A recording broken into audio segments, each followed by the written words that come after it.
ओम शांति। ओम शांति।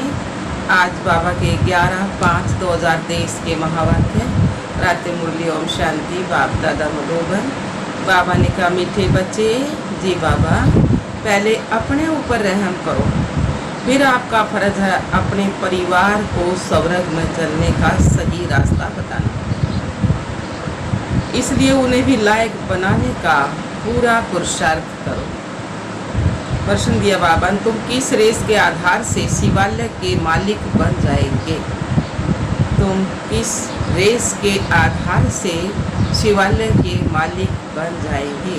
उत्तर दिया बाबा ने, follow father mother. सिर्फ एक जन्म पवित्रता की प्रतिज्ञा करो, नरक से दिल हटा दो। शिव बाबा तुम्हारे लिए शिवालय स्थापन कर रहे हैं, जहां तुम चैतन्य में राज्य करेंगे। धंधा दौरी करते बाप और स्वर्ग को याद करने से राजाई का तिलक मिल जाएगा, अर्थात शिवालय के मालिक बन जाएंगे। गीत आया है, तुम ही हो माता, तुम ही हो पिता, तुम ही हो बंधु, तुम ही हो सखा।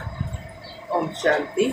ओम शांति। कुछ न कुछ कहना पड़ता है ना। ओम शांति या शिवाय नमः, परमात्माए नमः कहते हैं ना। ओम शांति हम कहते हैं, यह है अपना और बाप का परिचय देना। वह महिमा भगत लोग करते हैं। तत्मेव माता से पिता, तुम तो बच्चे हो जिसकी महिमा भगत लोग भक्ति मार्ग में करते हैं। आज वह बाप आपके सम्मुख बैठा हुआ है, जरूर सम्मुख था, अब फिर सम्मुख बैठे हुए हो। यह बातें अभी तुम बच्चे ही जानते हो, भगत नहीं जानते। तुम बच्चे जानते हो एक ही बाप है जिसकी महिमा हो रही है। वह बाप तुम बच्चों को कितना सुख दे रहे, जो तुम फिर 21 जन्मों के लिए कभी दुखी नहीं होने वाले हो। ऐसे बाप के सम्मुख तुम बैठे हो। तुम जानते हो यह हमारा बेहद का बाप है, जो हमको स्वर्ग के सुख देने के लिए सर्विस कर रहे। बाप हमेशा बच्चों को रचकर उनकी सेवा कर लायक बनाते। बाप जैसे कि बच्चों का गुलाम बन जाता है। लौकिक बाप भी बच्चों की पालना करने में कितनी मेहनत करते।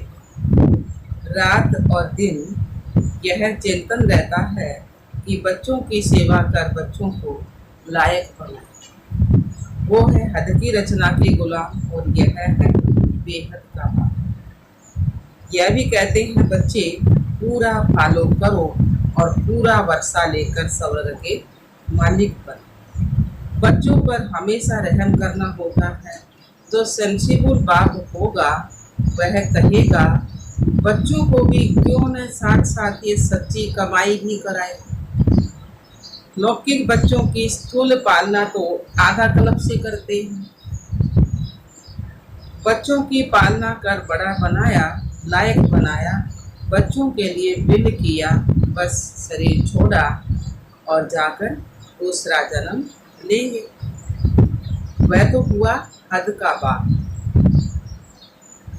यह है फिर बेहद का बाप। तो वह हद का ब्रह्मा है, रचता रचना रच फिर उनका गुलाम बनते। बाबा ने कहा, रचना रच के फिर उनका गुलाम बनते हैं। बहुत मेहनत करनी पड़ती है। कहाँ बच्चे कुसंग में खराब ना हो जाए, नाम बदनाम ना करे, परंतु वह हो गया अल्पकाल का सुख। उन्हें ये पता नहीं है बच्चा सपूत निकलेगा या कपूत। कई ऐसे कपूत निकलते हैं जो एकदम खाना खराब कर देते हैं। बच्चा खाना खराब कर देते हैं। बाप की मिल्कियत को एकदम उड़ा कर चट कर देते हैं। तो बाबा ने कहा, इसलिए बड़ी संभाल करनी पड़ती है। बेहद के बाप को कितना फूलना रहता है। कहते हैं, तुम भी वर्षा लो और अपनी रचना को भी वर्षा दो, परंतु फिर भी कपूत बच्चे होते हैं तो बाप का कहना नहीं मानते। बाप कहते हैं, पढ़ाई करो, तो बढ़ते नहीं, पवित्र नहीं बनते। कोई मुश्किल हो तो मैं कोई मैं भी कोई आज्ञाकारी निकलते हैं। यहाँ तो श्रीमत मिलती है।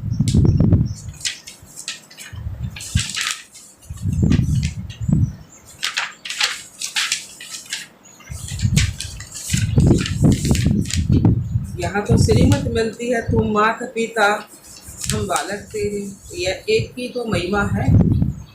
परंतु मनुष्य न जानने के कारण श्री कृष्ण के आगे, लक्ष्मी नारायण के आगे कहेंगे तुम माता पिता। इनमें तो माता पिता नहीं है, सबको तो अपने बच्चा के माता पिता। शिव बाबा तो सबका माता पिता है। तो बाबा ने कहा उनके आगे जाके कहेंगे तो माता पिता, यह भी अंधश्रद्धा है। अब लक्ष्मी नारायण प्रारब्ध भोगते हैं, उनके अपने बच्चे हैं, हम उनको कैसे कहते हैं तुम माता पिता। वास्तव में यह महिमा तो सिर्फ एक की है। गीत में सुना कि ऊंचे तक ऊंचा शिव बाबा, सबका सदगति दाता, सबको शांति धाम सुख धाम में ले जाने वाला। तो ऐसे बाप की श्रीमत पर जरूर चलना चाहिए। समझते भी हैं माता पिता से ही 21 जन्मों के लिए सुख गहरे मिलते हैं, परंतु ऐसी श्रीमत पर कोई मुश्किल चलता है, बहुत ऊंचा वर्षा मिलता है। बाप कहते हैं मैं तुम बच्चों के लिए हथेली पर बैसक लाया। जब श्रीमत पर चलो तब तो लायक बनो। कदम कदम पर मत लेनी है, मत पर नहीं चलते तो ऊंच पद पा ना सके। स्वर्ग में लक्ष्मी नारायण का राज्य था, ये किसको भी पता नहीं है। आगे हम भी कहते थे फलाना स्वर्गवासी हुआ, अर्थात सन्यासी कोई मरेंगे तो कहेंगे ज्योति ज्योत समाया, परंतु जाता तो कोई भी नहीं है। जीवन मुक्ति व मुक्ति दाता तो एक ही बाप है, वह न आए तब तक कोई जा ना सके। वह है निर्विकारी गुरु। निराकारी बाप और निराकारी आत्माएं वहाँ रहती परम धाम, जिसको परम धाम कहा जाता है। साइंस घमंडी समझते हैं यहाँ ही जन्मते और मरते हैं, जैसे मच्छर। सृष्टि के चक्र का किसको भी पता नहीं। सर्वव्यापी के ज्ञान से कोई कुछ भी ना समझ सके। अब तुमको बाप मिला है, कहते हैं बच्चे अब वापिस चलो। मैं कल पहले मुआफिक सबको ले जाने आया हूँ। तुम्हारी आत्मा में बहुत खाद पड़ी है, सबकी आत्मा का शरीर आयरन एज हो गए। उनको फिर से सतो प्रधान बनना है। तुम बच्चों की आत्मा सतो प्रधान थी, तब गोल्डन एज वर्ल्ड थी। पवित्र आत्मा का पवित्र सोने जैसा शरीर था, उसको सच्चा जेवर कहा जाता था। अब तो क्या हो गया है, 1% भी सच्चा सोना नहीं रहा, खाद पड़ी हुई है। अब बाप कहते हैं सिर्फ मुझ बाप को याद करो तो सच्चा सोना बन जाएगी, आत्मा उड़ने लग जाएगी। अभी पंख टूटे हुए हैं, जैसा पुरुषार्थ करेंगे वैसा पद पाएंगे। कितनी ऊंची पढ़ाई है। भगवान वाच, मैं तुमको राजयोग सिखलाता हूँ, जिससे तुम राजाओं का भी राजा बनेंगे। भिखारी पुजारी राजाओं के भी पूज्य बनेंगे। भिखारी पुजारी राजाओं के भी पूज्य बनेंगे। गाया हुआ भी है ना, आप पे ही पूज्य और आप पे ही पुजारी। तुम जानते हो हम सो पूज्य देवी देवता थे, फिर हम सो पूज्य चंद्रवंशी बने। हम सो पूज्य और पुजारी बनते हैं, बाप आकर पुजारी से फिर पूज्य बना रहे हैं। अब ज्ञान जिंदाबाद हो रहा है। ब्रह्मा कुमारों की रात अब पूरी होती है। रात कब से शुरू होती है यह शास्त्रवादी नहीं जानते। ब्रह्मा का दिन सत्य उतरेगा और द्वापर के आदि से रात शुरू हो जाती है। यह सब बातें तुम बच्चों की बुद्धि में है। अब 84 जन्म पूरे कर हम फिर से राज्य भाग्य ले भागेंगे, फिर से राज्य भाग्य भोगेंगे। सतयुग में यह ज्ञान नहीं रहेगा। अब वहाँ है प्रारब्ध, वहाँ भी तुम अपने बाप से वर्षा लेते हो, परंतु वह इस समय की प्रारब्ध है जो 21 जन्म तक चलती है। भारत पर ही सारा खेल है। सतयुग में जो देवी देवताओं का राज्य था वह अभी आसुरी बना है। प्रजा पर राज्य, प्रजा का प्रजा पर राज्य है। तो बाप कहते हैं बच्चे, hear no evil see no evil, ना कान को बुरा सुनो और ना बोलो। बंदर का एक चित्र दिखाते हैं ना, तो इस समय मनुष्य बंदर में बंद पड़े हैं, इसलिए बंदर की शक्ल दिखाते हैं। बात इस समय की है, इसको कहा जाता है गौरव नरक। बिच्छू टेंडन मिसल एक दो को काटते रहते हैं, जैसे बिच्छू का टेंडन काटते रहते ना, ऐसे सब मनुष्य काटते रहते। बच्चे बाप का भी खून कर देते। माया ने सबको डर्टी बना दिया, गंदा बना दिया। भारत हेविन था, अब हे स्वर्ग था पहले, अब नरक है। 84 जन्म भी भारतवासियों के हैं। बाप कहते हैं मैं कितनी समझानी देता हूँ, कहते हैं I am most obedient father, मैं तुम्हारा आज्ञाकारी पिता हूँ। फादर सर्वेंट, टीचर सर्वेंट, गुरु सर्वेंट। अब मैं आया हूँ। पंडे लोग भी यात्रा के सर्वेंट होते हैं ना, या पंडे लोग भी यात्री के सर्वेंट होते हैं।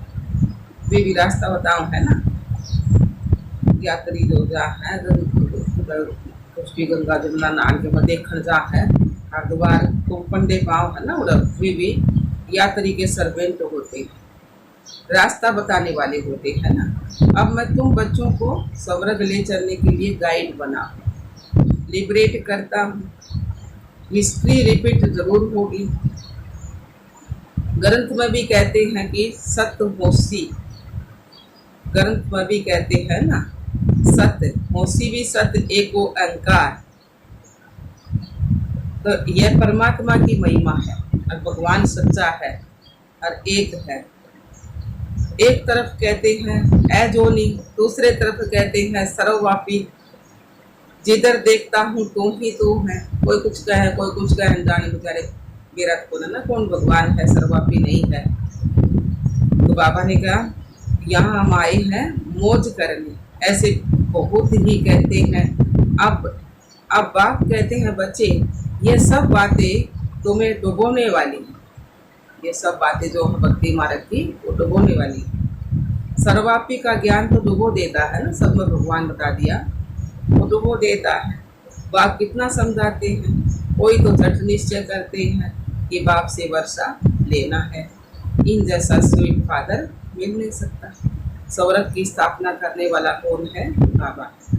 जब बाप मिले तभी तो हम स्वर्ग के मालिक बने ना। तो ऐसे बाप को झट अपना बनाना चाहिए। मुझे तो बच्चे चाहिए जो कलप पहले बने थे, वही आकर सब पूजा का पूज बने। कलप पहले माफी, स्त्री की बच्चों की जवाबदारी क्रिएटर बाप के ऊपर है ना, क्रिएटर है ना बाबा जो सारा खेल रचने वाला, तो उनका फर्ज है बच्चों को भी स्वर्ग का मालिक बनाए। पहले तो अपने ऊपर अपने पर ही रहम करो। ऐसे नहीं कि बाबा कृपा करेंगे तो सब लक्ष्मी नारायण बन जाएंगे। बाबा कृपा करके सब नहीं बना दे, देवता लक्ष्मी नारायण बना दे, ये बड़ा इम्तिहान है। 8 को ही स्कॉलरशिप मिलती है, फिर 108 है, फिर लॉटरी होती है ना। तो बाप कहते दे सही हृदय के संबंध जो कुछ भी है वे भूल जाओ, अपने को अशरीरी समझो और आत्मा निश्चय करो। ऐसे नहीं कि तुम परमात्मा हो, वह फिर आत्मा सो परमात्मा कह देते। समझते हैं आत्मा जाकर परमात्मा में लीन हो। जब तक लीन ना हो तब तक उनको परमात्मा, जब तक लीन ना हो तब तक उनको परमात्मा नहीं कहेंगे। बाबा ने बताया समझते हैं आत्मा जाकर परमात्मा में लीन होगी, लेकिन लीन तो नहीं होती ना, कि जब तक लीन ना हो तब तक उनको परमात्मा नहीं कहेंगे। परंतु परमात्मा में लीन होते नहीं है, यह ड्रामा अनादि बना हुआ है। हर एक एक्टर को अपना अपना पार्ट मिला हुआ है जो बजाना है। हर एक आत्मा में इमॉर्टल पार्ट भरा हुआ है, अविनाशी पार्ट भरा हुआ है। तो यह बातें बाप के सिवाय कोई भी समझा ना सके। बाप आकर तुम बच्चों को आदि मध्य अंत का ज्ञान दे, फिर त्रिकालदर्शी बनाते, तीनों कालों को जानने वाले। चित्रों में देवताओं को तीसरा नेत्र दिखाते हैं, चित्रों में देवताओं को तीसरा नेत्र दिखाते हैं। वास्तव में तीसरा नेत्र न है देवताओं को और न है शूद्रों को। ये तो तुम ब्राह्मणों को ही ज्ञान का तीसरा नेत्र है, आत्मा का तीसरा नेत्र मिल गया ना, ये खुल गया हमारा। तो ब्राह्मणों को ही तीसरा नेत्र है, बुद्धि का ताला खुल गया हमारा, आत्मा का तीसरा नेत्र खुल गया। तो जिससे तुम सबके ऑक्यूपेशन को जानते हो, सबके बारे में जान के नहीं, सचखंड और झूठखंड की हालत को भी तुम जानते हो। तुम्हारे में भी नंबरवार पुरुषार्थ अनुसार है। यह पाठशाला है, इसमें अंधश्रद्धा की कोई बात नहीं। अपना धंधा डोरी सब करते रहो, सिर्फ अपने बाप और स्वर्ग को याद करते करो तो तुम्हारे ऊपर राजाई का तिलक आ जाएगा। आत्मा ही याद करती है, संस्कार किसमें है? आत्मा में है। आत्मा से ही बात करते हैं, मैं तुम्हारा बाप। कल पहले भी तुमने वर्षा लिया था, सूर्यवंशी राज्य किया था, फिर चंद्रवंशी में गई, कलाएं कम होती जाती है, फिर वैसे शूद्र बने। अब समृद्धि आई है कि नाटक पूरा हुआ है। मामेकम याद करो तो विक्रम विनाश होंगे। श्रीमत पर ना चले दे अभिमान आया तो लगी चोट। फिर बृहस्पति की दशा बदल कर राहु का ग्रहण बैठ जाता है। हारकती दी तो रौरव नरकवासी बन जाते। बाप कहते उच्च पद पाना है तो रेस करो।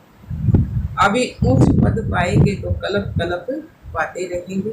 सिर्फ एक जन्म के लिए कोई दत्ता की प्रतिज्ञा करो तो 21 जन्म स्वर्ग के मालिक बने। अब नरक से दिल को हटा दो। शिव बाबा तुम्हारे लिए शिवालय स्थापित कर रहे हैं, जहाँ तुम चैतन्य देवताएं राज्य करेंगे।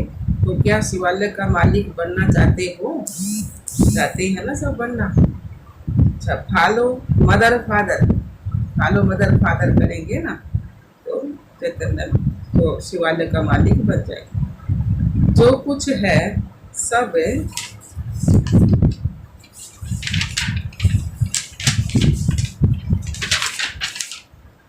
सब तुम बच्चों के लिए।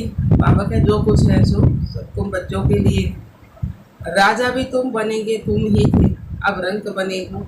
और धर्म वालों की बात नहीं है, देवी देवता धर्म वाले ही और धर्मों में कन्वर्ट हो गए।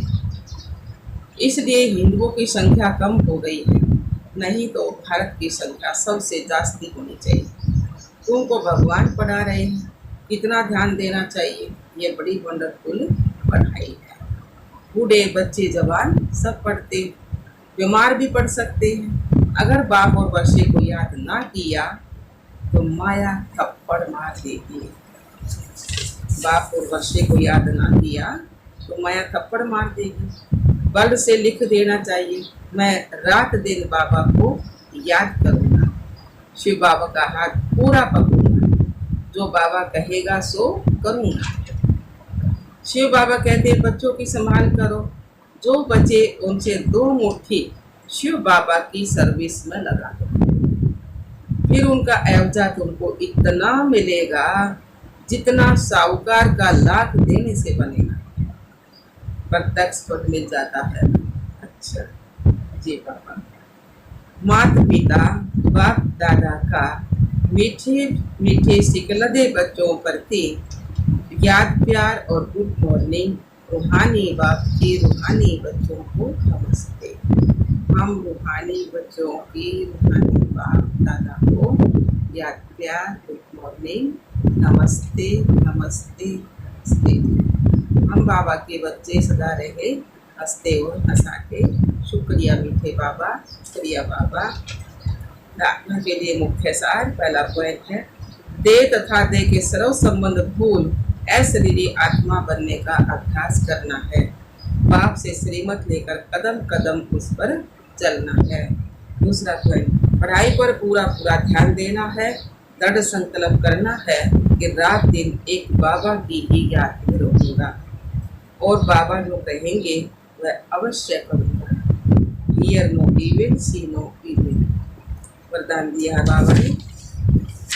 एक समा के पीछे परवाने बन फिदा होने वाले कोटों में कोई श्रेष्ठ आत्मा हो। एक समा के पीछे परवाने बन फिदा होने वाले कोटों में कोई श्रेष्ठ आत्मा हो। बाबा ने साथ दिया है, सारे विश्व के अंदर हम कोटों में कोई में भी कोई श्रेष्ठ आत्माएं हैं, जिन्होंने स्वयं अनुभव करके ये महसूस किया है कि हम कलप पहले वाली वही श्रेष्ठ आत्माएं हैं, जिन्होंने स्वयं को बाप समा के पीछे फिदा किया है। वे चक्कर लगाने वाले नहीं, परवाने बन फिदा होने वाले। फिदा होना अर्थात मर जाना। जो ऐसे जल मरने वाले परवाने होना, जलना ही बाप का बनना है। जलना अर्थात संपूर्ण परिवर्तन होना। स्लोगन दिया बाबा ने। बाबा के मिलन की और सर्व प्राप्तियों की मौज में रहना ही संगम युग की विशेषता है। बाबा के मिलन की और सर्व प्राप्तियों की मौज में रहना ही संगम युग की विशेषता है। अच्छा, ओम शांति, ओम शांति।